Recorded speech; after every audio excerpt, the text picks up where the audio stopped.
Začel sem zbirati od 3. razreda. Prej sem imel samo pet bankovcev, ne. Zdaj pa imam pa veliko bankovcev, imam tako 30. Prej nisem niti kovancev zbiral, zdaj pa imam.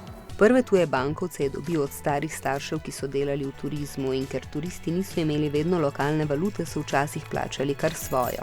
In ker Nurana zelo zanima geografija, ga zanimajo tudi valute, torej denarne enote različnih držav. Hrvaški denar imaš Rudor Bošković, to je en tak hrvaški fizik, astronom in matematik. 1000 denarji povejo o religiji Makedonije. Tako Nuran iz vsakega bankovca razbere kakšno zanimivost o državi, iz katere valuta prihaja. Vsak bankovec izhrani in zapiše, kaj je na njem upodobljeno, če je to oseba, si doda tudi zanimivosti iz njenega življenja, ki jih poišče na spletu. V Google sem na prvo napisal, sem zbiral vse tiste najpomembnejše podatke, naprimer, zakaj je to tako znana, zakaj je v bankovcu. Pozna recimo nemško pianistko Klaro Schumann, pa tudi Ruhollah Khomeini je bil en tak iranski šiitski klenik, revolucionar in politik, ki je ustanovil današnji Islamska republika Iran. Denar v Iranu zelo hitro izgubi vrednost.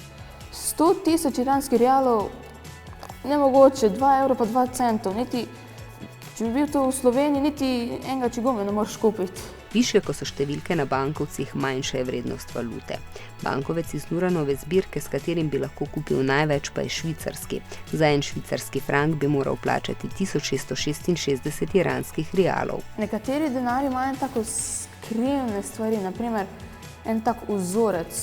Tako država, ki denar izdaja, prepreči, da bi ga ponarejali, recimo preprosto fotokopirali. Ko sem imel delčno skupnost, razredno uro, sem vprašal učiteljico, če lahko pokažem. Da so lahko potipali, lahko gledali, fajn smo imeli.